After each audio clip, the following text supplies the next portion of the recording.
ओम शांति। ओम शांति। आज की तारीख है 11 अक्टूबर 2024। साकार महावाक्य।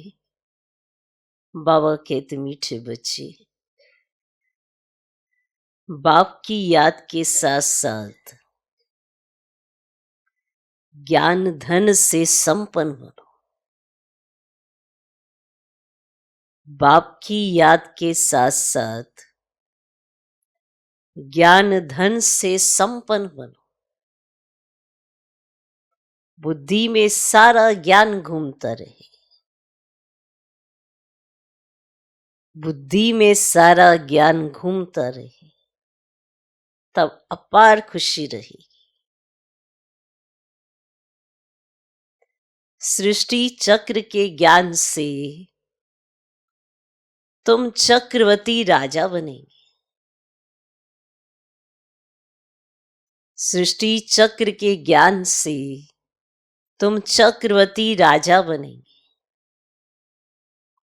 बाबा कहते मीठे बच्चे, बाप की याद के साथ साथ ज्ञान धन से संपन्न बनो। बुद्धि में सारा ज्ञान घूमता रहे, तब अपार खुशी रहेगी। सृष्टि चक्र के ज्ञान से तुम चक्रवर्ती राजा बनेंगे। दो प्रश्न है। पहला प्रश्न, किन बच्चों की प्रीत, माना मनुष्यों की प्रीत बाप से नहीं हो सकती है? किन बच्चों की, माना मनुष्यों की प्रीत बाप से नहीं हो सकती है? वो कौन से बच्चे या कौन से मनुष्य हैं जिनकी प्रीत बाप से नहीं हो सकती है? उत्तर, जो रौरव नरक में रहने वाले विकारों से प्रीत करते हैं। जो रौरव नरक में रहने वाले विकारों से प्रीत करते हैं, ऐसे मनुष्यों की प्रीत बाप से नहीं हो सकती।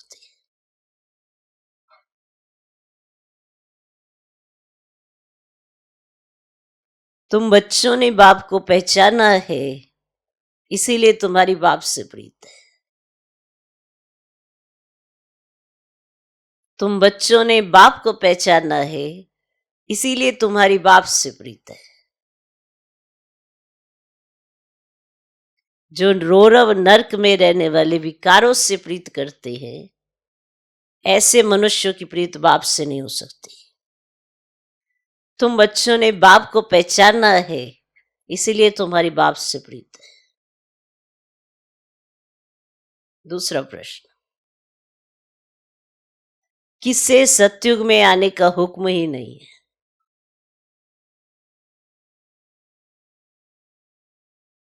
किसे सतयुग में आने का हुक्म ही नहीं है?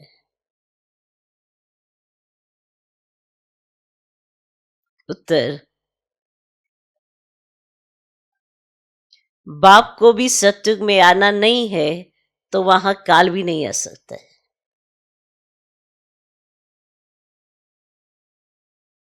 बाप को भी सतयुग में आना नहीं है, तो वहां काल भी नहीं आ सकता है। जैसे रावण को सतयुग में आने का हुक्म नहीं, ऐसे बाबा कहते बच्चे मुझे भी सतयुग में आने का हुक्म नहीं।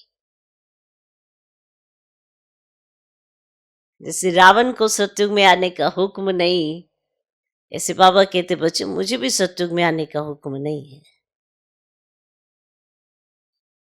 बाबा तो तुम्हें सुखधाम का लायक बनाकर घर चले जाते हैं।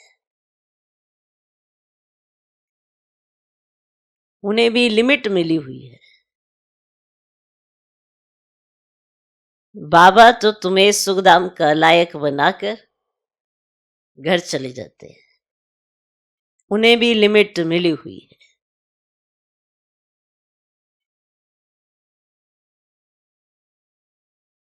ओम शांति। रूहानी बाप बैठ रूहानी बच्चों को समझाते हैं। रूहानी बच्चे याद की यात्रा में बैठे हुए हो, अंदर में ये ज्ञान है ना कि हम आत्माएं याद की यात्रा पर है। अब यात्रा अक्षर तो जरूर दिल में आना चाहिए। जैसे वे यात्रा करते ना हरिद्वार अमरनाथ जाने की, अब यात्रा पूरी की फिर घर आते हैं, लौट आते हैं। यहां फिर तुम बच्चों की बुद्धि में कि हम जाते हैं शांति धाम। बाप ने आकर हाथ पकड़ा है, हाथ पकड़कर पार ले जाना होता है ना। कहते भी हाथ पकड़ लो, क्योंकि विशेष सागर में पड़े हैं। अब तुम शिव बाबा को याद करो और घर को याद करो। अंदर में ये आना चाहिए कि हम जा रहे हैं। इसमें मुख से कुछ बोलना भी नहीं है, अंदर में सिर्फ याद रहे बाबा आया हुआ है लेने लिए। याद की यात्रा पर जरूर रहना है। इस याद की यात्रा से ही तुम्हारे पाप कटने हैं, तब ही फिर उस मंजिल पर पहुंचेंगे। कितना क्लियर बाप समझाते हैं। जैसे छोटे बच्चों को पढ़ाया जाता है ना, और सदैव बुद्धि में हो कि हम बाबा को याद करते जा रहे हैं। बाप का काम ही है पावन बनाकर पावन दुनिया में ले जाना। बच्चों को ले जाते हैं, आत्मा को यात्रा करनी है। हम आत्माओं को बाप को याद कर घर जाना है। घर पहुंचेंगे फिर बाप का काम पूरा हुआ। बाप आते ही है पति से पावन बनाकर घर ले जाने। पढ़ाई तो यहां ही पढ़ते हैं, बल घूमो फिरो, कोई भी काम काज करो, बुद्धि में ये याद रहे। योग अक्षर में यात्रा सिद्ध नहीं होती है, योग सन्यासियों का है। और वे तो सब है मनुष्यों की मत। आधा कल्प तुम मनुष्य मत पर चले हो, आधा कल्प दैवी मत पर चले थे। अभी तुमको मिलती है ईश्वरीय मत। योग अक्षर नहीं कहो, याद की यात्रा कहो। अब आत्मा को यह यात्रा करनी है, और वह होती है जिस्मानी यात्रा। शरीर के साथ जाते हैं, इसमें तो शरीर का काम ही नहीं। आत्मा जानती है हम आत्माओं का वह स्वीट घर है, और बाबा हमको शिक्षा दे रहे जिससे हम पावन बनेंगे। याद करते करते तमो प्रधान से सतो प्रधान बनना, यह है यात्रा। हम बाप की याद में बैठते हैं क्योंकि बाबा के पास ही घर जाना है। बाप आते ही है पावन बनाने, सो तो पावन दुनिया में जाना ही है। तो बाप पावन बनाते हैं, फिर नंबर बाप पुरुषार्थ अनुसार तुम पावन दुनिया में आएंगे। मैंने जिसने जितना पुरुषार्थ किया उसी अनुसार वो पावन दुनिया में जाएंगे। ये ज्ञान बुद्धि में रहना चाहिए। हम याद की यात्रा पर हैं, हमको इस मृत्यु लोक में लौट कर नहीं आना है। बाबा का काम है हमको घर तक पहुंचाना। बाबा रास्ता बता देते हैं। अभी तुम तो मृत्यु लोक में हो, फिर अमर लोक नई दुनिया में होंगे। बाप लायक बनाकर ही छोड़ते हैं। सुखधाम में बाप नहीं ले जाएंगे, इनकी लिमिट होते ना, घर तक पहुंचाना है। ये सारा ज्ञान बुद्धि में रहना चाहिए। सिर्फ बाप को याद नहीं करना चाहिए, साथ में ज्ञान भी चाहिए। ज्ञान से तुम धन कमाते हो, इस सृष्टि चक्र की नॉलेज से तुम चक्रवर्ती राजा बनते हो। बुद्धि में ये ज्ञान है, इसमें चक्र लगाया है। फिर हम घर जाएंगे, फिर नए से चक्र शुरू होगा। ये सारा ज्ञान बुद्धि में रहे ना, तो खुशी का पारा चढ़े। और बाप को भी याद करना है, शांति धाम सुखधाम को भी याद करना है। 84 का चक्र अगर याद नहीं करेंगे तो चक्रवर्ती राजा कैसे बनेंगे। सिर्फ एक को याद करना तो सन्यासियों का काम है, क्योंकि वे इनको जानते ही नहीं। ब्रह्म को याद करते हैं, बाप तो अच्छी रीति बच्चों को समझाते हैं। याद करते करते ही तुम्हारे पाप कट जाने हैं, याद करते करते ही तुम्हारे पाप कट जाने हैं। और पहले तो घर जाना है। यह है रूहानी यात्रा। और गायन भी है, चारों तरफ लगाए फेरे फिर भी हरदम दूर रहे, अर्थात बाप से दूर रहे। जिस बाप से बेहद का वर्षा मिलना, उनको तो जानते ही नहीं। पहले तो घर जाना है ना, यह है रूहानी यात्रा। कितने चक्कर लगाए, और कितने माना हर वर्ष भी कहीं यात्रा करते रहते हैं, सोचो कितने चक्कर लगाए होंगे। पैसे बहुत होते हैं ना, तो यात्रा का शौक रहता है। अब जिसके पास पैसे ही कम होंगे वो क्या यात्रा करेगा। तो पैसे बहुत होते हैं तो उनको यात्रा का शौक रहता है। अब ये तो तुम्हारी है रूहानी यात्रा, तुम्हारे लिए नई दुनिया बन जाएगी। फिर तो नई दुनिया में ही आने वाले हो, जिसको अमर लोक कहा जाता है। वहां काल होता ही नहीं जो किसको ले जाए। काल को हुक्म ही नहीं है नई दुनिया में आने का। रावण की तो ये पुरानी दुनिया है ना, तुम बुलाते भी यहां हो, और बाप कहते मैं पुरानी दुनिया पुराने शरीर में आता हूं, मुझे भी नई दुनिया में आने का हुक्म नहीं। मैं तो पतितों को पावन बनाने आया हूं। तुम पावन बन, फिर औरों को भी पावन बनाते हो। सन्यासी तो भाग जाते हैं, एकदम गुम हो जाते हैं, पता ही नहीं पड़ता है कहां चला गया, क्योंकि वह ड्रेस ही बदल लेते हैं। जैसे एक्टर्स रूप बदलते हैं ना, कभी मेल से फीमेल बन जाते हैं, कभी फीमेल से मेल बन जाते हैं, ये भी रूप बदलते हैं। सत्युग में थोड़ी ऐसी बातें होगी। तो बाप कहते हम आते हैं नई दुनिया बनाने। आधा कल्प तुम बच्चे राज्य करते हो, फिर ड्रामा प्लान अनुसार द्वापर शुरू होता है। देवताएं वाम मार्ग में चले जाते हैं। उनके बहुत गंदे चित्र भी जगन्नाथपुरी में है। जगन्नाथ का मंदिर है, यूं तो उनकी राजधानी थी, जो खुद विश्व के मालिक थे। वे फिर मंदिर में जाकर बंद हुए, उनको काला दिखाते हैं। इस जगन्नाथ के मंदिर पर तुम बहुतों को समझा सकते हो, और कोई इनका अर्थ समझा नहीं सकते। देवता ही पूज्य से पुजारी बनते हैं। वे लोग तो हर बात में भगवान के लिए ही कह देते हैं, आप ही पूज्य, आप ही पुजारी, आप ही सुख देते हो, आप ही दुख देते हो। तो बाप कहते मैं तो किसको दुख देता ही नहीं। ये तो समझ की बात है ना। बच्चा जन्मा तो खुशी होगी, बच्चा मरा तो रोने लग पड़ेंगे, कहेंगे भगवान ने दुख दिया। अरे ये अल्पकाल का सुख दुख तुमको रावण राज्य में ही मिलता है, मेरे राज्य में दुख की बात ही नहीं होती। और सत्यु को कहा जाता है अमरलोक, इनका नाम ही है मृत्यु लोक। अकाले मर पड़ते हैं,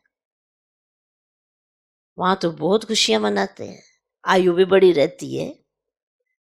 बड़ी में बड़ी आयु 150 वर्ष होती है। यहां भी कभी कभी ऐसे कोई की होती है, परंतु यहां तो स्वर्ग नहीं है ना। कोई शरीर को बहुत संभाल से रखते हैं तो आयु बड़ी भी हो जाती है, फिर बच्चे भी कितने हो जाते हैं, परिवार बढ़ता जाता है, वृद्धि जल्दी होती है। तो जैसे झाड़ से टालियां निकलती है ना, 50 टालियां और उनसे और फिर 50 निकलेंगी, कितना वृद्धि को पाते हैं। यहाँ भी ऐसे है, इसीलिए इनका मिसाल बढ़ के झाड़ से भी देते हैं। सारा झाड़ खड़ा है और फाउंडेशन है नहीं। तो यहाँ भी आदि सनातन देवी देवता धर्म का फाउंडेशन है नहीं, और कोई को पता ही नहीं है देवताएं कब थे, और वे तो लाखों वर्ष कह देते हैं। आगे तुम भी कभी ख्याल भी नहीं करते थे। बाप या करिए सब बातें समझाते हैं। तुम अभी बाप को भी जान गए हो, और सारे ड्रामा के आदि मध्य अंत ड्यूरेशन आदि सबको जान गए हो। नई दुनिया से पुरानी, पुरानी से नई कैसे बनती है ये कोई नहीं जानते। अभी तुम बच्चे बाप की यात्रा, अभी तुम बच्चे याद की यात्रा में बैठते हो। ये यात्रा तो तुम्हारी नित्य चलनी है। घूमो फिरो, परंतु इस याद की यात्रा में रहो। अब यह है रूहानी यात्रा। तुम जानते हो भक्ति मार्ग में हम भी उन यात्रा पर जाते थे, बहुत बार यात्रा की होगी जो पक्के भक्त होंगे। बाबा ने समझा एक शिव की भक्ति करना वह है अव्यभिचारी भक्ति, फिर देवताओं की होती है, फिर 5 तत्वों की भक्ति करते हैं। देवताओं की भक्ति फिर भी अच्छी है क्योंकि उनका शरीर फिर भी सतो प्रधान है, और मनुष्यों का शरीर तो पतित है ना, और वह तो पावन है। फिर द्वापर से लेकर सब पतित बन पड़ते हैं, नीचे गिरते आते हैं। और सीढ़ी का चित्र तुम्हारे लिए ना बहुत अच्छा है समझाने के लिए कि कैसे सीढ़ी चढ़ते हैं, कैसे सीढ़ी उतरते हैं। ये बहुत अच्छा चित्र है, किस लिए? समझाने के लिए ना बहुत अच्छा चित्र है। और जिन की भी एक कहानी है ना, सीढ़ी चढ़ो सीढ़ी उतरो, सीढ़ी चढ़ो सीढ़ी उतरो, सारी जिन है। तो ये वर्ल्ड ड्रामा की ये जो सीढ़ी है ना, इस पर जिन मुआफिक उतरो चढ़ो उतरो चढ़ो। अब ये सब दृष्टांत आदि इस समय के ही है, सब तुम्हारे ऊपर ही बने हुए हैं। भ्रमरी का मिसाल भी तुम्हारा है, जो कीड़ों को आप समान ब्राह्मण बनाते हैं, यहाँ के ही सब दृष्टांत है। तुम बच्चे पहले जिस्मानी यात्रा करते थे, अभी फिर बाप द्वारा रूहानी यात्रा सीखते हो। अब ये तो बड़ा ही है ना, भक्ति में देखो क्या क्या करते हैं, सबके आगे माथा टेकते रहते हैं, एक के भी ऑक्यूपेशन को नहीं जानते। हिसाब किया जाता है ना, सबसे जास्ती जन्म कौन लेते हैं, फिर कम होते जाते हैं। ये ज्ञान भी अभी तुमको मिलता है, कौन लेते हैं फिर कैसे कम होते हैं। तुम समझते हो बरोबर स्वर्ग था, और भारतवासी तो इतने पत्थर बुद्धि बने हैं, उनसे पूछो स्वर्ग कब था तो कहते लाखों वर्ष के नहीं। अभी तुम बच्चे जानते हो विश्व के मालिक थे, कितने सुखी थे। अब फिर हमको बैगर टू प्रिंस बनना है। दुनिया नई से पुरानी होती है ना, तो बाप कहते मेहनत करो। ये भी जानते माया घड़ी घड़ी भुला देती है, बाप समझाते हैं बुद्धि में सदैव याद रखो हम जा रहे हैं, हमारा इस पुरानी दुनिया से लंगर उठा हुआ है, नैया उस पार जानी है। अब गाते भी तो है ना, क्या नैया में हमारी पार ले जा, कब पार जानी है ये जानते ही नहीं है। तो मुख्य है याद की यात्रा। तो बाप के साथ वर्षा भी याद आना चाहिए, और बच्चे बालिग होते हैं तो बाप का वर्षा ही तो बुद्धि में रहता है। तुम तो बड़े हो ही, छोटे बच्चे तो नहीं हो ना, तो आत्मा झट जान लेती है ये बात तो बरोबर है। तो बेहद का बाप का वर्षा ही है ही स्वर्ग, और बाबा स्वर्ग की स्थापना करते तो बाप की श्रीमत पर चलना पड़े। बाप के तो पवित्र जरूर बनना है, पवित्रता के कारण ही झगड़े होते हैं। और वे तो बिल्कुल ही जैसे रो रव नरक में पड़े हैं, और ही जास्ती विकारों में गिरने लग पड़ते हैं, इसीलिए बाप से प्रीत रख ही नहीं सकते। विनाश काले विपरीत बुद्धि है ना, और बाप आते ही ये प्रीत बुद्धि बनाने बहुत है। जिनकी रिंचक विपरीत बुद्धि नहीं है, कभी बाप को याद भी नहीं करते, शिव बाबा को जानते ही नहीं है, मानते ही नहीं है, माया का पूरा ग्रहण लगा हुआ है, याद की यात्रा बिल्कुल ही नहीं।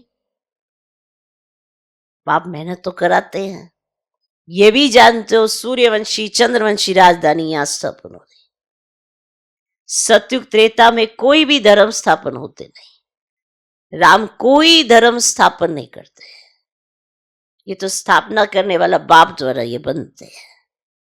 और धर्म स्थापक और बाप के धर्म स्थापना में रात दिन का फर्क है। और बाप आते ही ये संगम पर जबकि दुनिया को बदलना है, तो बाप कहते कल्प कल्प कल्प के संगम युगे आता। उन्होंने फिर युगे युगे अक्षर रोंग लिख दिया है। अच्छा चलो युगे युगे भी हो तो 4 बार हुआ ना, ये तो पता नहीं कितने अवतार, तो वो रोंग लिख दिया है। आधा कल्प भक्ति मार्ग भी चलना ही है। तो बाप कहते बच्चे इन बातों को भूलो मत, ये कहते हैं बाबा हम आपको भूल जाते हैं। अरे बाप को तो जानवर भी नहीं भूलते हैं, तुम क्यों भूलते हो? जानवर को भी पता है कि मेरे माँ बाप कौन है, तो तुम क्यों भूलते हो? अपने को आत्मा नहीं समझते हो? देह अभिमानी बनने से ही तुम बाप को भूलते हो। अब जैसे बाप समझाते वैसे तुम बच्चों को भी तो टेव रखनी चाहिए, मन आदत पड़नी चाहिए ना, भवके से बात करनी चाहिए। ऐसे नहीं बड़े आदमी के आगे तुम फंक हो जाओ, क्या सुनाई कैसे सुनाई बड़ा आदमी है, ऐसे नहीं। तुम कुमारियां ही बड़े बड़े विद्वान पंडितों के आगे जाती हो तो तुम्हें निडर हो समझाना है। अच्छा, मीठे मीठे सिकिलधे बच्चों प्रति माता पिता बाप दादा का याद प्यारो गुड मॉर्निंग। रूहानी बाप के रूहानी बच्चों को नमस्ते। हम रूहानी बच्चों के भी रूहानी बाप को नमस्ते नमस्ते नमस्ते। Good morning good morning good morning. धारणा के लिए मुख्य सार, पहला पॉइंट, बुद्धि में सदैव याद रहे कि हम जा रहे हैं। बुद्धि में सदैव याद रहे कि हम जा रहे हैं।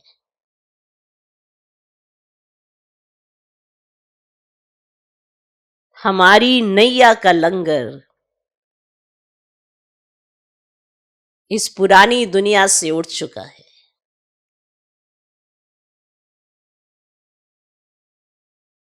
हमारी नैया का लंगर इस पुरानी दुनिया से उठ चुका है। हम हैं रूहानी यात्रा पर। यही यात्रा करनी और करानी है।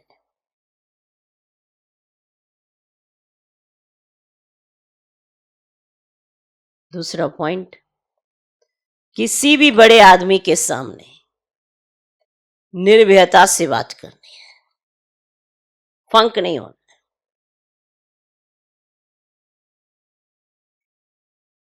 किसी भी बड़े आदमी के सामने निर्भयता से बात करनी, माना भवके से बात करनी है, फंक नहीं होना है। देही अभिमानी होकर समझाने की आदत डालनी है। आज का वरदान, व्यर्थ व माया से इनोसेंट बन दिव्यता का अनुभव करने वाले महान आत्मा भव। व्यर्थ व माया से इनोसेंट बन दिव्यता का अनुभव करने वाले महान आत्मा भव। महान आत्मा अर्थात सेंट उन्हें कहेंगे जो व्यर्थ व माया से इनोसेंट हो। जैसे देवताएं इससे इनोसेंट थे, ऐसे अपने वो संस्कार इमर्ज करो, व्यर्थ के अविद्या स्वरूप बनो। क्योंकि ये व्यर्थ का जोश कई बार सत्यता का होश, यथार्थता का होश समाप्त कर देता है। इसीलिए समय, श्वास, बोल, कर्म सब में व्यर्थ से इनोसेंट बनो। जब व्यर्थ की अविद्या होगी तो दिव्यता स्वतः अनुभव होगी और अनुभव कराएगी। नेचुरल होगा, मेहनत कम, नेचुरल प्रोसेस ज्यादा, क्योंकि व्यर्थ की अविद्या हो गई। आज का स्लोगन, फर्स्ट डिवीजन में आना है तो ब्रह्मा बाप के कदम पर कदम रखें। बनना हमें है, आगे आगे हमें जाना है, आगे आगे आना है, तो फिर ब्रह्मा बाबा को फॉलो करें। जो उन्होंने किया वो आप करें तो फर्स्ट डिवीजन मिल जाएगी। फॉलो करना है ना, किसको फॉलो करना है? जिन्होंने किया है उनको फॉलो करना है। जो फर्स्ट नंबर पर है उनको फॉलो करना है। तो फर्स्ट डिवीजन में आना है तो ब्रह्मा बाप के कदम पर कदम रखो। ओम शांति।